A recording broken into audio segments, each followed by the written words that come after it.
One, and your eyes. What's going on, people? Welcome back to the United Stand. It's a 2 p.m. show, and my name is Maud. You didn't know who it was already, and I've got some transfer news for you. Now, I know a lot of people are thinking, where's Mark? Where's Beth? I see in the chat already, I think there was a poll going on that people were trying to figure out whether it was Mark or Beth. But listen, Beth has gone on the United tour with obviously the producer Ryan. So they're going to be covering the games in America. I think there's 3 games over in America. They've got the first game. Let me just check that for you, actually. The first game's on Saturday, the 27th of July against Arsenal. The second game is on Wednesday, the 31st of July against Real Betis. And the third game is on Saturday, the 3rd of August against Liverpool. So, don't worry, Beth will be back soon, but she's currently away covering the games for you guys. So make sure if you are in America and you are going to be going to any of these games or you want to get involved in the channel, you might just want to do some content or just speak to the guys from United Stand, make sure you, DM the channel or DM the Instagram page. And could be an opportunity for you to go and meet the people, meet the guys and get involved in some content. But today, my name is Maud, like I said, and we're going to be going through some transfer news. Now, look, I don't know about you guys, but I'm actually a bit more optimistic and a bit more excited about the season. Now that Ineos and things are actually taking place, we're making transfers, we're getting it done early. I feel like a lot of people are stressing a little bit. Like, people are thinking, oh, it's going to be a bit quiet this week, what's going on? Listen, we've still got a good month and a half of potential transfers to make before the transfer window's done. So I'm excited. I think United are doing, or Ineos are doing very well so far. There's a bit more structure. I feel like I've been, wounded by the let me call it the Ed Woodward era, where things were just a bit of a mess. Now that things are a bit more structural and a bit more in place, I'm excited for what's going on. So we're going to talk about some of the transfer news that's gone on today or that's gone on this week. And the first thing I really want to touch on is Xavi Simons. Now, first of all, he's got an amazing name because Xavi is a legendary name, so he has to be good regardless. So if you didn't know anything about Xavi Simons, he is an attacking midfielder.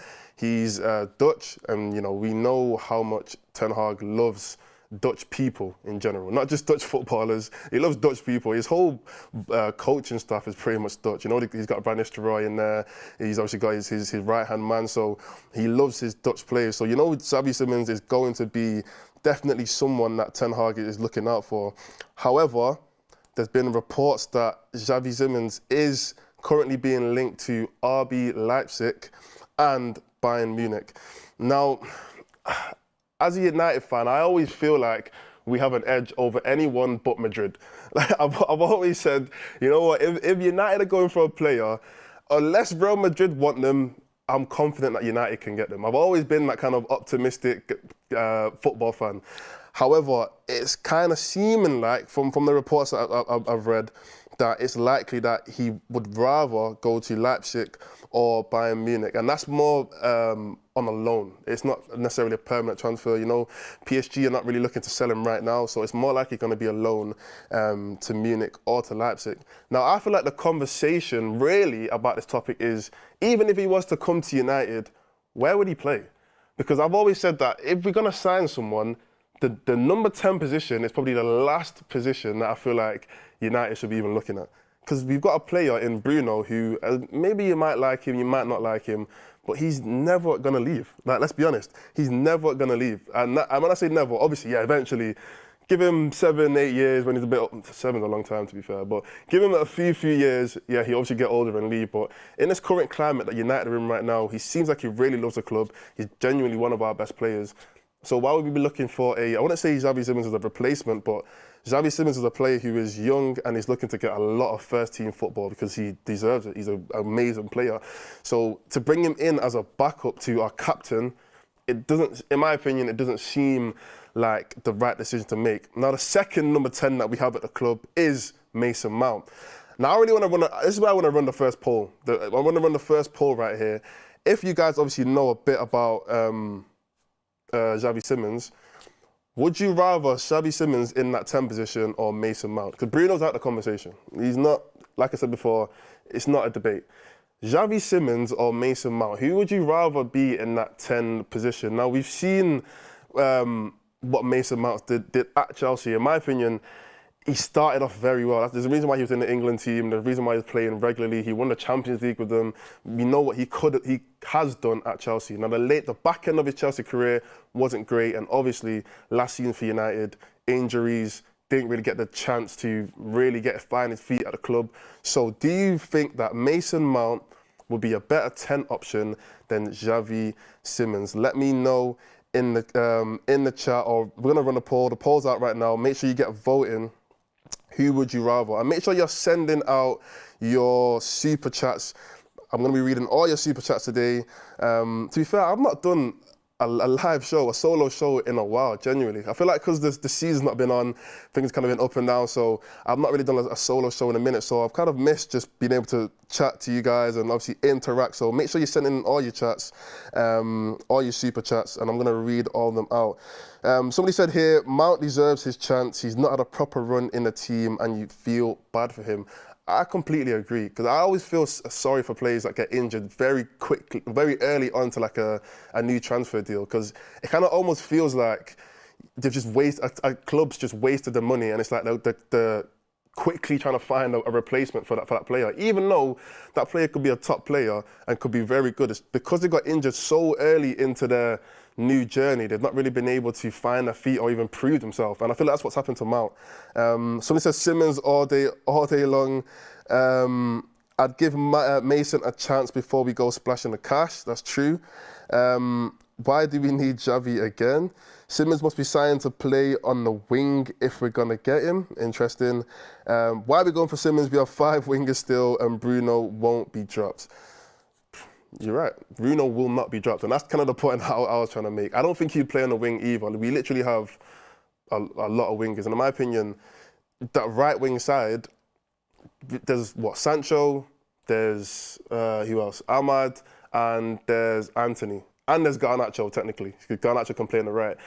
So to be fair, one of those guys, in my opinion, have got to go. It's definitely not going to be Garnacho. In my opinion, it's definitely not going to be Ahmad. That just leaves Sancho and Anthony. Now, that's going to be a whole other conversation anyway, because I think Sancho's linked with PSG. I think that's the reports that I've heard. I've not heard any reports about Anthony being linked with anyone. But in my opinion, this might be a bit of a controversial one, but in my opinion, I'd rather Anthony go than Sancho. And I know people are like, no, Sancho can't be at the club. He disrespected the club. No one's bigger than the badge. Completely hear you guys. But in my opinion, I feel like I've just seen enough of Anthony, and I've never once seen an Anthony game at the highest level and thought, you know what, there's a lot of potential in that guy, and I really want to see what he can do at United badge. I haven't seen it. I'm sorry, I haven't seen it. At least with Sancho, I can say, you know what, last season he went to Dortmund, he had a couple good games in the Champions League. Even at United, there was a few. I remember the Chelsea game that he scored 1 or 2 goals. I remember the Liverpool game that was early on in the season, and I think he sat Van Dijk, scored a decent goal. Like, at least I can say with Sancho, I know he's not young, so potential is a bit of a mad word to even use for him. He's like 24 years old. But at least I can see what Sancho can do. I can't see Anthony, I'll be honest, I can't. So I'd rather keep Sancho over Anthony, if that was the case. Harrison Spink said, first time seeing you live, hope to see you on more shows. What a lad, United. Thank you, Harrison. You are a top lad. Hopefully you are a lad. Yeah, thank you for that. Mo, you tried it. See, I'm good, you know. I'm good with these things, you know. Mo, I'm gonna call you Mo, yeah, because you're a nice guy, Mo, and you know, I'm not gonna, you know what I mean. I'm not Beth. Beth might have got caught by that one. I'm not gonna get caught.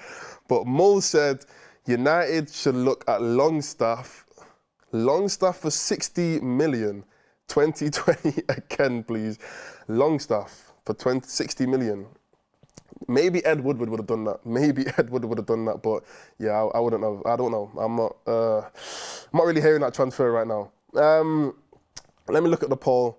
Who would you rather have in the 10? Wow, that's interesting. So, who would you rather have in the 10 row? There's about 2,000 votes. Mason Mount, 48%. Xavi Simons, 52%. 50-50. It's 50-50. That's crazy. 50-50. So pretty much there's no, I can't really take any judgment from that. Everyone's pretty much either way. I feel like a lot of people maybe obviously haven't seen as much of Xavi Simons because obviously I don't know how many people here watch, League One, or you probably watch him in the Euro, so you probably know how good he is from that. Most people have probably seen Mason Mount play a lot more because he plays in the Premier League. In my opinion, if it was to come down to it and we had to get rid of one or bring one of them in and the other one couldn't play for United, I take Xavi Simons. I don't know. Mason Mount to me is a good player, but as an attacking player, we're talking about as an attacking player who's going to create more, who can score more goals. The goal that he scored for Netherlands, somebody remind me in the chat, you know exactly the goal that I'm talking about. Where he smacked it in. Was it against England? I can't remember. But you know exactly the goal I'm talking about, where it went top corner. I'm not seeing Mount do that. I'm sorry. I'm not seeing Mount do that. I apologise, but I'm not seeing him do it. But you guys will know the goal I'm talking about. He's an absolute baller. But yeah, that's the news on Xavi Simons. We're going to move on to, and I saw a lot of people talk about this in the chat before, McTominay. Now, anyone who's obviously seen me on United Time before will know I'm not the biggest fan. of McTominay. It's not even a personal thing. Like, don't know the guy. He seems like a really lovely guy, actually. Like, he seems like a great guy to be around. But at the end of the day, like, at my club, that United, it's not just about being a great guy. I really want great players. I want great players that can fulfill a role. If they are a role player, they can fulfill that role that they needed to fulfill. I don't want a player who's supposed to come in and be a 8 or a DM and he's only good for scoring goals. Like, that's not your role. Like, I know that you've done that for one season, but that's not the role that I really want you to do. If I needed a player to do that, I'd bring in Xavi Simons. I'd let Mason Mount play as a 10. But McTominay, to me, he's not a United player, unfortunately. Now, the reports are that Fulham or United are not actively looking to sell McTominay unless a big offer comes in. But obviously, there are reports that he could go to Fulham. Now, I've always said, look, McTominay is still a Premier League player. As much as I might not like him, let me not say like him, but as much as I might not think he is a top player, he's a Premier League player. He deserves to play in the Premier League. He deserves to play for a team in the Premier League, just not a top team. And that team could be Fulham, it could be Crystal Palace, it could be I know West Ham fans are going to be like, we're a top team, what? West Ham, it could be any of those kind of clubs, just not Man United. Somebody said here, McTominay won't leave. I don't think he wants to leave because I can understand he's come from the academy. There's a chance. I feel like now a lot of the players are seeing the difference between what the old regime was like and they're seeing the new Ineos regime and they're thinking, oh wow, like this is something special. Like there's something big coming. Like it's not messy like it was before. I feel like everybody in the club kind of knew before things were kind of all over the place. Now that things are looking a bit more positive, a lot of players who wanted to leave before are probably thinking, you know what, maybe I should just stick around for one more contract and see how that goes. But Tommy's been there for he's been in the first team for 8 years now? He's been in there, I think he came like the year after Rashford or something like that. So he's been here for a very, very long time. So he's seen everything. Somebody said here, I hope Mount makes me eat my words, but I doubt it. I mean, because we have Mount already, I feel the same. Because we already have him, I hope that he does come good or he does perform to the level that we expect him to. Considering, how much was Mount again? My mind's gone blank. How much was Mount? Someone let me know in the chat how much was Mount, but I'm sure he wasn't cheap. I'm pretty sure he wasn't cheap. Someone said, Mords, how would you rate this window? Simons, Ugarte, Amrabat, Yoro, Delict, Zertsky, Mazrau. I can never pronounce that guy's name, the right back. Mazrai or Mazraoui. Something along those lines. I apologise if he's watching. I don't think he is, but I apologise. I mean, I can go through it quickly. Obviously, we haven't signed half of these players, but I'm assuming that you think that we have. Simons would, again, I just spoke about it before, Simons would be good if Mount wasn't here or if Bruno wasn't here. Because we have those two players, it kind of doesn't make a lot of sense. And he's not going to play on the wing because, like I said, we've already got a bunch of players there. So I'm not sure about that signing. Ugarte would be a good signing, not for the price that I'm seeing. Like, I'm seeing 60, 70 million. Like, I don't think Ineos are going to do that. They're not doing. We saw what happened with Branthwaite. You know, Everton fans were so vexed because we didn't sign Branthwaite. They were charging us 70, or they wanted to charge us 70 million. Ineos are not like childish with the transfers. We can see that now. They're not gonna just go for anyone because of the hype, and they've got a stupid price tag. So I don't think that for that money we're gonna get him, or they're gonna try and get him. However, if we did get him for a decent price, and we offloaded a couple of the other guys, Casemiro, Eriksen, that would be a good signing. Amrabat, I mean, look, at the end of last season, I was the guy that was saying Amrabat is not it. I remember before the Liverpool get the City FA Cup final, we were on the fan forum, literally just behind me here. And I remember we were talking about who would we start, and everyone on the panel, I can't remember exactly who the panel was, but everyone was like, Amrabat should start because of the Arsenal game. He played well in the Arsenal game, and everyone said Amrabat should start. And I remember just saying, like, I get it. I get why you'd think form should be in that a player should start, but we've seen Amrabat a few times this season. You know, he had a great debut at left back, but we've seen him quite a few times this season, and he hasn't really, in my opinion, impressed me. Like to the point where I think that is a starting player for Man United. He hasn't done that for me, so I'm not the biggest Amrabat fan. Maybe as a sub, it can work. Euro, a lot of potential. I like him. He's young. He's 18. People are thinking that an 18-year-old should come in and be like Martinez. It's not even realistic. If he does that, that means he's generational. Like if he comes in and has a season like Martinez did, genuinely that's a generational talent as an 18-year-old. 2 years ago, I saw a video of him. 2 years ago, he was walking home because he couldn't drive. Like he was walking home from training. That's how young this guy is. So we can't be looking at Euro thinking, oh, he needs to do this, he needs to do that. No, Euro, in my opinion, should come in and just learn. Like he should be learning from someone. That's kind of one of the reasons why Varane would have been a good reason for Varane to kind of stay, just to kind of teach him a little bit. But he can learn from Johnny Evans. You know, he can learn from Martinez. He can learn from, who else is there? Maguire maybe, I don't know. But yeah, I like Euro.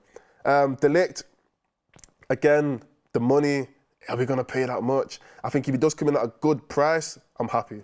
Genuinely, I'm happy. Again, on the basis that we sell one of the other guys, whether it's a Lindelof or Maguire. And lastly, what did you say? Zertsky, I like the competition. That's what I'm going to say. I like the competition. So, I spent a lot of time talking about that. Someone said Euro doesn't look 18. He's like 6'4", he's same height as me. If you didn't know that, I'm 6'4". Anyway. Euro will teach them how to play. One thing I like about Euro, and this is what I researched just a little bit, but just from watching like the Rangers game, his passing ability is strong. Like that's one thing that I could say. For someone who's that tall as well, and you're probably thinking his main attribute is his like aerial duels, which he is good at. He's very good at, but his passing ability is very, very good. He's not like for example, Maguire's the kind of player to like get the ball and to just drive in the middle, see the open space, see a gap, and that's one of Maguire's top qualities in my opinion. He can get the ball and he can really carry it into the midfield. But Euro is the kind to get the ball and he's pinging it, and he's finding a Rashford on the wing, he's finding a Garnacho, he might find an Ahmad or find a Zertsky or Højlund. He's great on the ball, so that's one thing that I really like about Euro, and that takes a lot of confidence to do that, because a lot of players, a lot of centre backs just take the easy option, go to the fullback, go to the DM, find Mainu, find whoever's next to him playing centre back, but he's the kind of player to take that risk and try and find that ball, and those passes are the ones that really unlock the defence. So that's a big positive for Euro. So there's some more news going on. Obviously, we spoke about McTominay, maybe he's going to go. We spoke about Xavi Simons, maybe he's going to go. The next player that I want to talk about, Wan-Bissaka. Now, listen, again, anyone who has seen me on the fan forum or whatever just knows that I'm a fan of Wan-Bissaka. I am. Look, I'm not going to deny it. I'm a fan of Wan-Bissaka, and I get a lot of hate for it. So this isn't like me taking the easy option. This is genuinely, my back's against the wall whenever I say this. I'm a fan of Wan-Bissaka. There is obviously a lot of reports about him going West Ham, which is looking more and more likely. Yeah, I might shed a tear. Genuinely, my eyes are watering right now. I might shed a tear. Wan-Bissaka might be going West Ham, and I'm hearing reports that it could be for as little as 10 million. 10 million. Like, look, I play football on Saturdays, yeah, every morning. I think I'm around 10 million. Like, that's the price tag for me. Wan-Bissaka is not a £10 million worth fullback. Like, put some respect on Wan-Bissaka's name. I said this before, this is a very controversial take. Yeah, very controversial take. If Beth's in the chat, Beth will know that I seen that ref. Wan-Bissaka's biggest fan. Look, I'm not his biggest fan, but I'm a fan. Yeah, I'm a fan, not the biggest fan. But Wan-Bissaka's not worth £10 million. And I remember after the Euros, I was speaking to like a few of the United fans, and I remember I said, and this was a hot take at the time, but I genuinely believe it. If Wan-Bissaka played in that final, England would have won. I genuinely believe that. I genuinely believe if Wan-Bissaka played in that final for England, I don't know if he actually still has an opportunity to play for England, or if he's decided to play for obviously his home country. If Wan-Bissaka played in that final, he would have won. He would have won. Like they would have won. Like Kyle Walker had a dreadful game, and any right back that can lock down a winger would have been so needed in that game. And England didn't have a right back that could lock down Nico Williams. Maybe it's a hot take. I don't know. But I genuinely feel like Wan-Bissaka would have did amazing in that game. Wan-Bissaka would absolutely thrive at any team that's not the Big Six. Who's the Big Six? Are we talking about the Big Six or the top six? Because I feel like that conversation's even changed nowadays. Because the Big Six is including Chelsea, Tottenham, United. Chelsea and United both didn't finish in the top six. Aston Villa finished in there. Who else is in there? Newcastle might be in there. So who are we talking about? The Big Six or the top six? Respectfully, but it's not a crazy statement. Is that actually that crazy statement? Maud, how much do you think Wan-Bissaka is worth then? I say 20. Look, we bought Wan-Bissaka for, I think it was 50 million or 45 plus add-ons or something like that. Yes, he might not be the Wan-Bissaka from however many years ago. That was a while ago, to be fair. At least 25. At least 25. 25 is like that's what we're starting the negotiations at. We'll hand in a check that says 25, and then they'll give it us back. Whatever happens after that, I don't know. But 25, I'm cool with that. He's a good player, but not for the play style that Ten Hag would play. Fair enough. I can actually hold my hands up and say that, because I've never once said that Wan-Bissaka should be a starter for United. Never once said that. I've always made the point that he's just a good defender that has how can I put this into words actually? He is a right back that can fulfill a particular role, yeah? And that particular role is just locking down defenders. We wouldn't have won the FA Cup if Wan-Bissaka didn't start. Facts. We wouldn't have won the FA Cup. The best moment of last season wouldn't have happened if Wan-Bissaka didn't play. That's a fact. But I don't think he should start every game. That's my opinion. I don't think he should start every game, but he should just be there. Just be there when we need you, yeah? I agree, minimum starting price should be £25 million. Thank you very much. That's get me. That's what I'll say. I think so the poll, it's gone up to about 5,000 votes from before, and it's still pretty much 50-50. So I'm gonna leave that for now. So Mods, you're judging Simons on a flash in the Euros. Simons isn't like some new player. Like, I feel like everyone kind of knew about Simons already. He came from the Barca Academy, he went to PSG. He went on loan to PSV. Everyone's been knowing about Simons for a while. I think it was just, the Euros was just a time for him to just showcase his talent to the rest of the world. He's not a new guy. Like, everyone kind of knew about Simons already. Beth in the chat, she said, the thing is for me, is Aaron Wan-Bissaka better than any of the top 4 right backs? Trent? No. Walker, no. White, no. Porro, no. Gusto/James, no. He's brilliant at what he does, but one-trick pony. You're not wrong. You're not wrong, Beth. You're actually very right. You're very correct. However, that's not the point I was trying to make. Again, I've never once said he should start for United. The question you should be asking is Dalot better than any of the top 4 right backs? Because he's only starting. The answer is still no. The answer is still no. He's not better than Trent. He's not better than Walker. He's not better than White. He's not better than Porro. So if we're going to be looking for a new right back, surely we should be looking for a new starting right back, because the starting right back isn't better than any of the other starting right backs in the top 4. If we want to compare Wan-Bissaka, let's compare Wan-Bissaka to the second right backs in each team. Someone put that in the chat. Put every team's second right back. And now let's debate if they're all better than Wan-Bissaka. That should be the conversation. He's a specialist at more than one thing. one-on-one, tackling and locking down the wing. I mean, it's all part of defending. He's just a specialist at defending, really. It's just his attack, like his offensive attributes, genuinely, like, I know I keep on trying to compare this to myself. I think I'm better than him.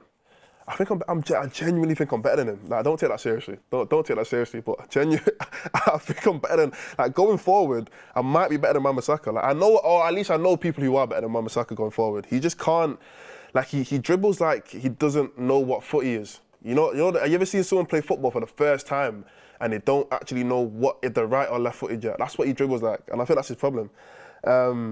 United One said, same question back to Beth, who's better defensively?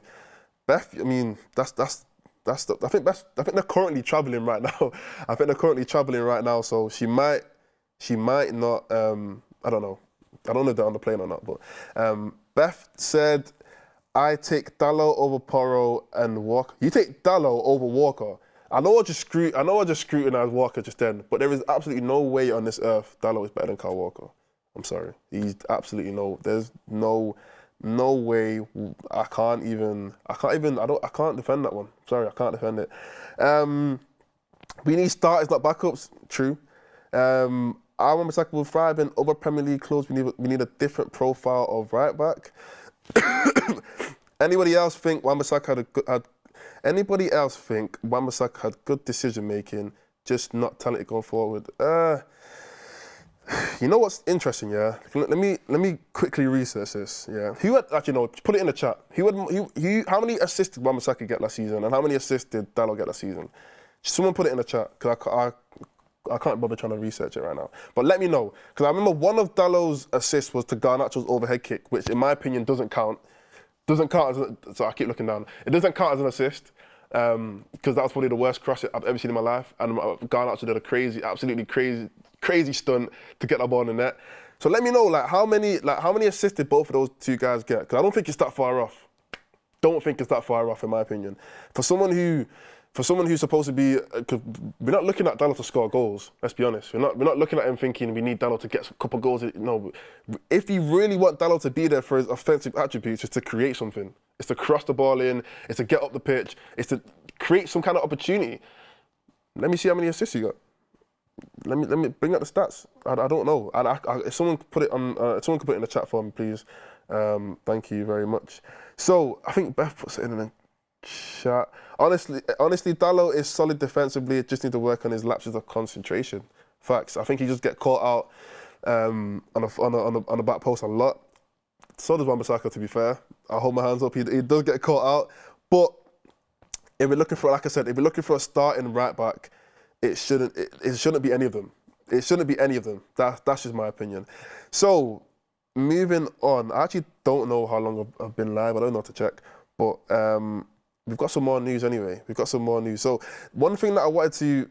Oh, there's a couple of things I want to talk about, actually. So the first thing I'm going to bring up is there has been obviously reports about some of the players that are going to the tour. So there's players that have been... I wouldn't say they've been left out, but they're just not going to the tour. Now, the names that I've got here are Kobbie Mainoo, Luke Shaw, Zertsky, Martinez, Garnacho, and Palestri. Now, obviously, Mainoo, Shaw, they both got to the final for England, so naturally, probably going to take a bit more time off. Martinez, Garnacho, again, Copa America, Argentina, they obviously won, bit more time off. Zertsky, new signing, I don't know the exact reason why he's not going to be going there, but I can kind of understand it. My thing is now is I'm looking at some of the other players that are going. I really wish that I had the full list of players that are going, but I think maybe it's not been released yet. It's supposed to release that too, but I don't think it's been released yet. But the problem that United had last season, in my opinion, was there were so many pre-season games. I think they had 8 pre-season games. There was like 4 in America, and then the rest of them, I think 4 in the UK, 4 or 5 in America, and then the rest of them in the UK. They had so many pre-season games, and I think that was a big reason why we had such a crazy injury record last season, because the players were absolutely played out before the season even started.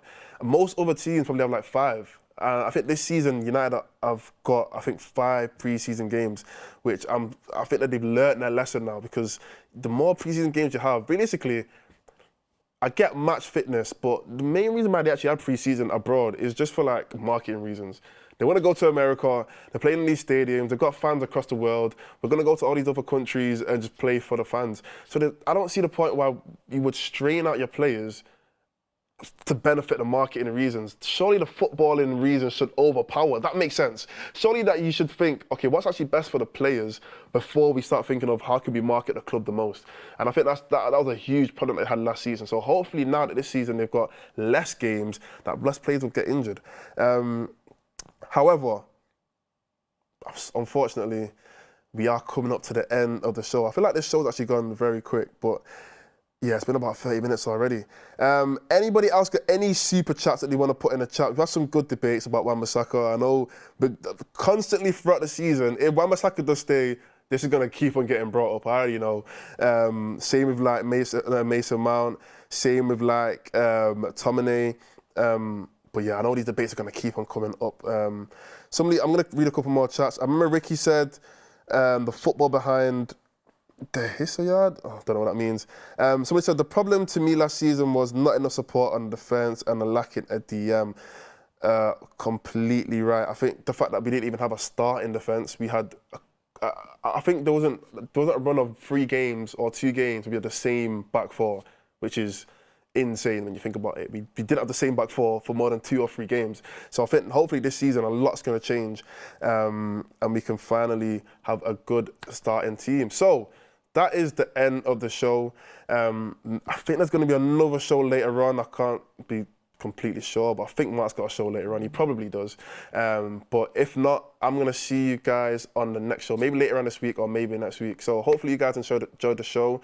Thank you for listening to me. Thank you for interacting on the chat. And I'll see you guys on the next one.